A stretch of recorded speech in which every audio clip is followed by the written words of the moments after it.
Moi, Lord Mini-Juste, officieux président du Rwanda, toujours en fonction. Et oui dire que peut-être éventuellement, cette année, la teneur des awards du DCPFR était remise en question.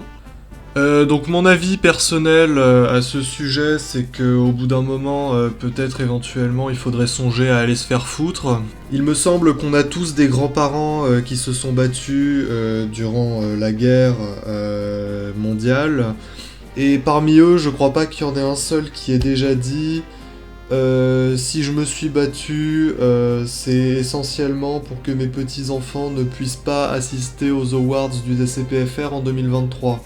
Voilà, donc personnellement, je suis relativement scandalisé par cette nouvelle. Du coup, j'ai rassemblé un jury d'experts d'une objectivité impartiale avec laquelle nous avons pris la décision de récompenser les différents membres de notre sainte communauté parce que c'est ma dernière chance d'être à nouveau heureux un jour.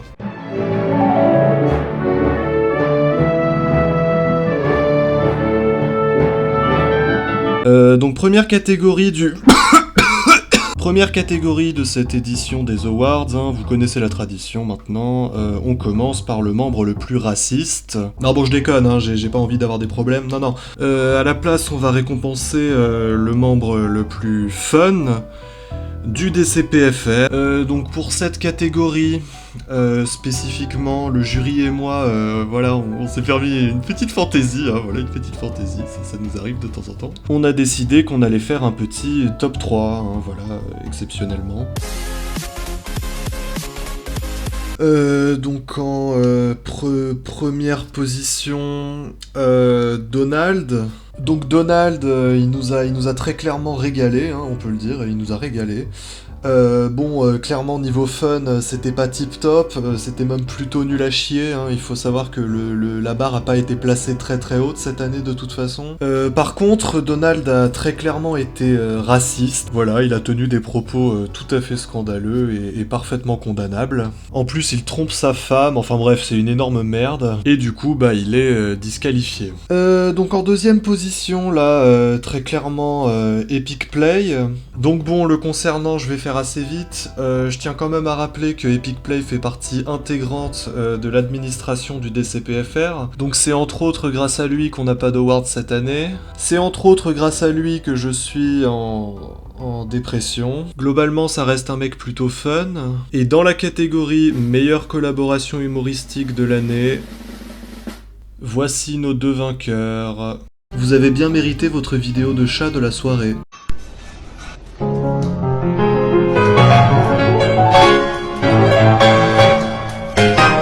Alors en fait, c'est pas possible que le piano fasse ce son-là quand le chat saute dessus, parce que des fois le chat est sur les notes les plus graves alors qu'on entend aussi des notes aiguës. Ne sais-tu pas repérer le talent alors qu'il se trouve sous tes yeux ? J'ai la tristesse d'annoncer que c'est un montage. Du pur talent. Et le numéro 1 dans la catégorie pingouin le plus fun de l'année est... Moi, tant qu'à faire...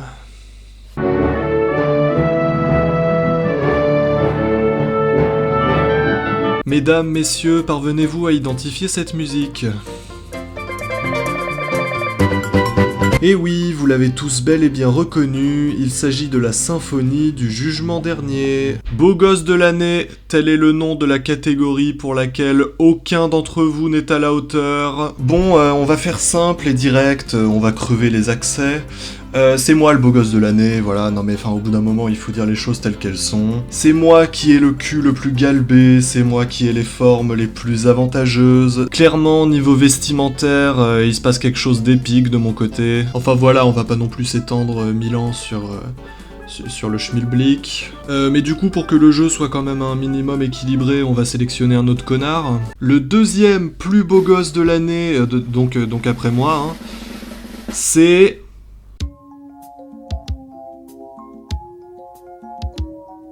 donc là en fait vous auriez dû m'entendre chanter Just the Two of Us, mais en fait je me suis rendu compte au montage que c'était peut-être un peu cringe.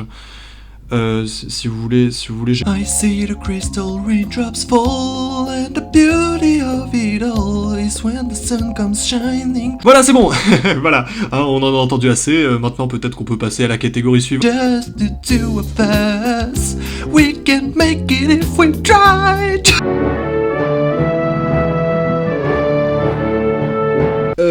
Nouvelle catégorie, le lapingouin de l'année. Donc bon, pour cette catégorie-là, hein, lapingouin de l'année, je pense qu'il n'y a pas vraiment de mystère. Je pense que la réponse, elle est vite répondue.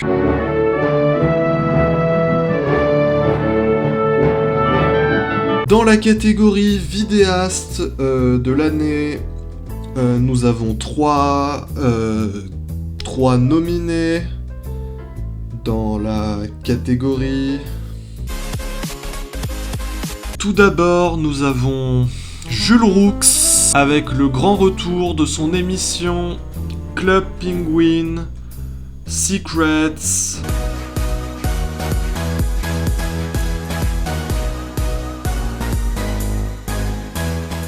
Salut tout le monde et bienvenue à Club Penguin Secrets pour un nouvel épisode.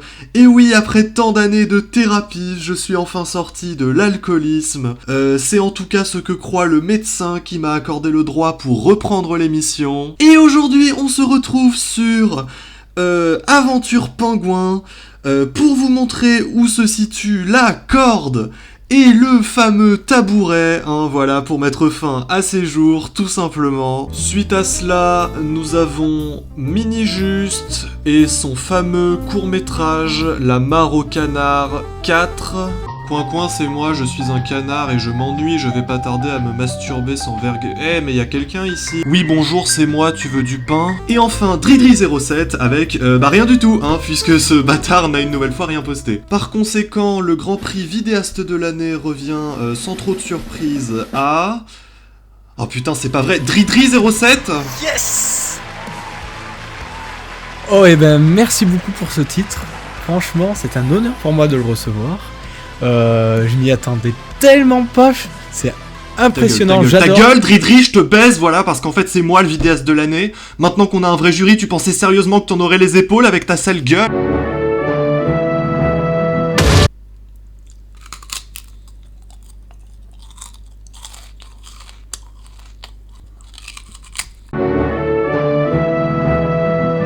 Alors, pour la catégorie relou de l'année, ça va être assez difficile de déterminer un winner, parce que je vois vraiment pas du tout qui pourrait légitimement revendiquer ce prix. Vraiment, je vois pas...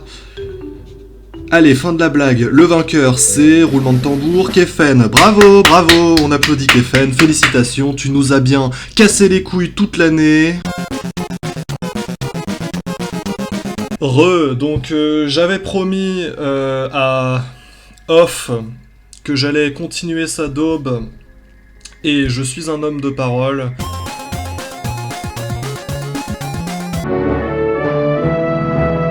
Dessinateur de l'année, donc pour celui-là, exceptionnellement, on va faire un top 3.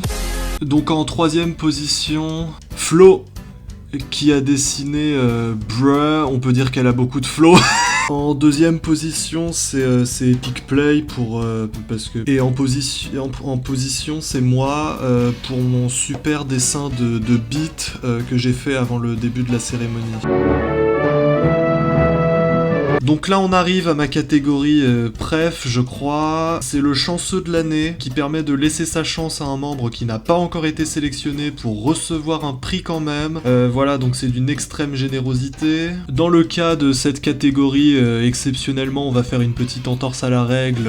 Ce sera un top 3. En numéro 3... Qu'est-ce que tu fous là? T'es déjà relou de l'année, connard. En numéro 2, ce mec là. Et en numéro 1, donc le chanceux de l'année officiel, moi avec une moustache, je veux dire un pingouin non identifié. L'ambianceur de l'année, c'est clairement moi. Je sais pas, je m'en fous, on va dire JMC parce que JMC, c'est quoi ce pseudo là, c'est même pas un mot. Mesdames, messieurs, il est enfin temps de mettre un terme à cette cérémonie en remettant, comme le veut la tradition, le prix Pingouin de l'année. Alors celui-ci revient à Lodip Schlegeli, aussi appelé par son nom vernaculaire le Gorfou de Schlegel, vivant exclusivement sur l'île Macquarie et ses alentours en Australie, à ne surtout pas confondre avec le Gorfou doré qui lui est une énorme merde, puisqu'il n'a pas reçu de prix. Voilà, c'est fini, vous pouvez vous casser maintenant.